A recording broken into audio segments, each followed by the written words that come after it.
my channel. This is Laura. For today's recipe, what I'm going to share with you is how I make a chuck shoulder roast. Real easy, real simple, very few ingredients.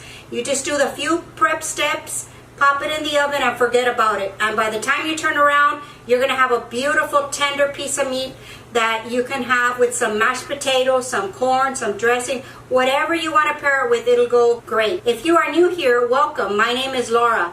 And if you're a regular, thank you for coming back and spending time with me. If you haven't taken the time to hit that subscribe button, I really would appreciate it if you did. Hit that notification bell so you can be notified every time I upload a video. Don't forget to go follow us on Facebook and Instagram at Virtual Kitchen with Laura. If you ever have a question about the recipe, leave it in the comments below and I will get back with you as soon as I can. And don't forget to share the video with family and friends. Okay guys, let's go ahead and get started.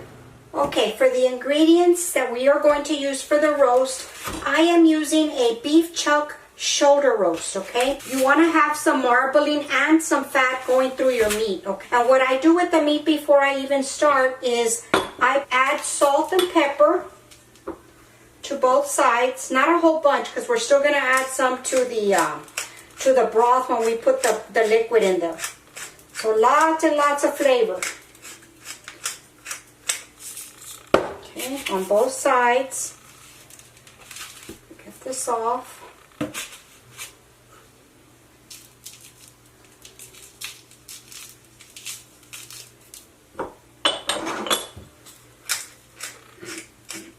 Okay, then I just push it in so when I turn it over I don't lose all my seasoning. Okay, we're going to put this to the side. I do take out the meat and leave it on the counter about an hour before I'm going to use this, so that it's not ice cold when you pop it into the pan, and lower your heat temperature. Okay, we are going to take one onion. I like to use the yellow onion. And we're just going to slice it. Just in slices. Put it into our bowl. I like to have all my ingredients ready. Okay, and now 3 cloves of garlic. Pretty good size. I just put them into my garlic smasher. Okay, and then I just cut the little tails off so that I could smash it. We're not gonna dice them or anything. One good smash. Okay, and we're gonna use 2 bay leaves, 2 or 3 depending on the size. We have some beef broth and a little bit of flour. Okay, I'm going to transfer you over to the stove and we'll get started. Okay, I am going to use my Dutch oven. We have the oven preheating to 300 degrees. We're going to cook this low and slow. We're going to put about 2 tablespoons, 2 to 3 tablespoons of olive oil, and we're going to let that get hot and swirl it around. And we're going to put it on high heat because we're going to sear the meat. We're going to sear it real nice and crispy on the outside. Okay, now that we are to the smoke point, I'm going to take my meat. Let me swivel this around, make sure we get some oil.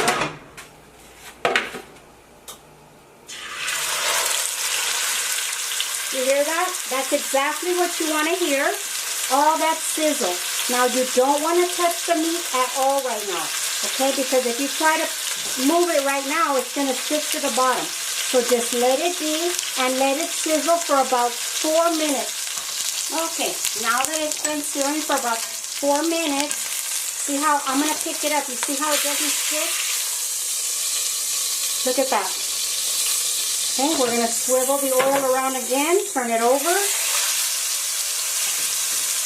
and let it be for about 4 minutes.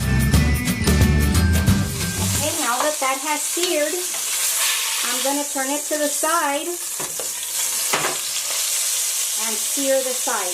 You don't have to if you don't want to. I just like to. Doesn't take it long at all.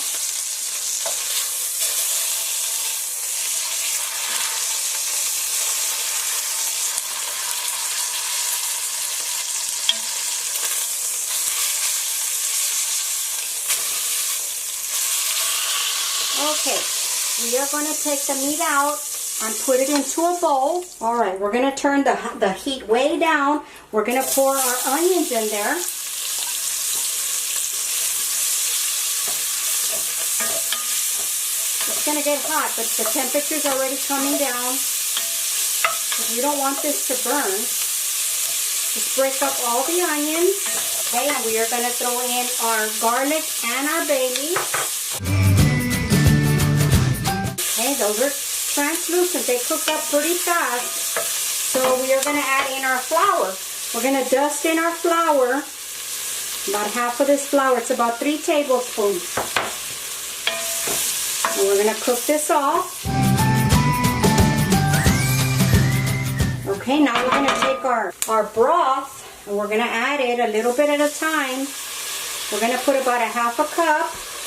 We're going to scrape it all up till it thickens up, and then we'll add some more. See how fast it thickens up? And we'll add about another half cup. Stir it around. Scrape up the bottom. That's where a lot of flavor is. Okay, we're going to put our meat back in.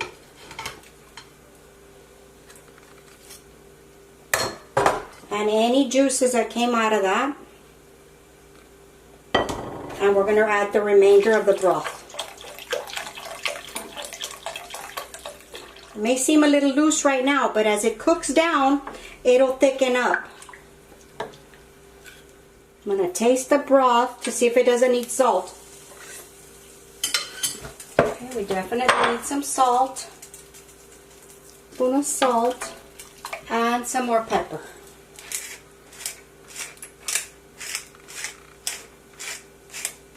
Okay, and that's it. Okay, this has come to the boil state. So we are going to turn this off. We are going to put the lid and pop it into the oven. I have my oven set at 300 degrees. I'm going to let it go for about 3 hours because I already know that's about what time I like the texture of my meat. But if you want to go slower, put it at 275. Let it just go low and slow, and it'll be so tender. Okay, guys, I will be back. Okay, everybody, I finally took the roast out of the oven. I checked it at the half time, and I just turned the meat over to make sure, but I want to show you what we're looking for here. I hope you can see how tender that is.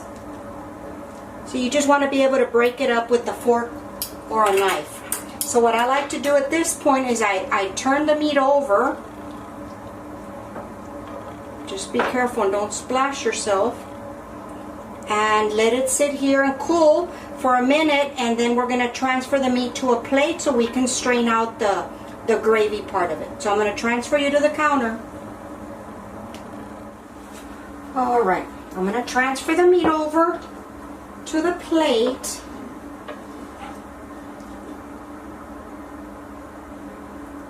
We're going to set that aside. We're not done with the bowl yet, with the pot. What we are going to do is we're going to transfer the gravy. We're going to run it through a sieve just so we can get everything out and it's smooth gravy. Okay, and then the spatula, we're just going to push this through like this because we don't want all this stuff in there. Because really the onions fall apart. If you want a smooth gravy, this is what you want to do. Okay, there we go. See? Really nice and creamy. I'm going to plate this up and I'll be right back. Alright guys, look at that. I'm going to give you a close-up first. Doesn't that just look delicious? And then if you want to, I poured the gravy into a gravy boat. Let's go ahead and just pour some on here.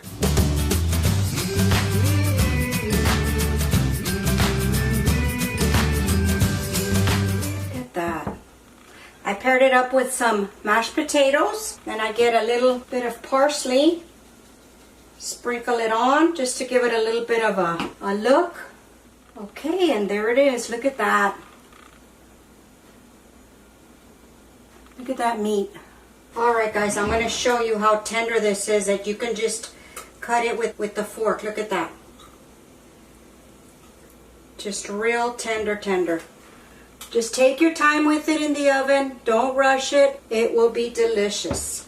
Okay, let's give this guy a taste. Okay guys, let's take a taste. A little bit of potato, a little bit of the meat and gravy.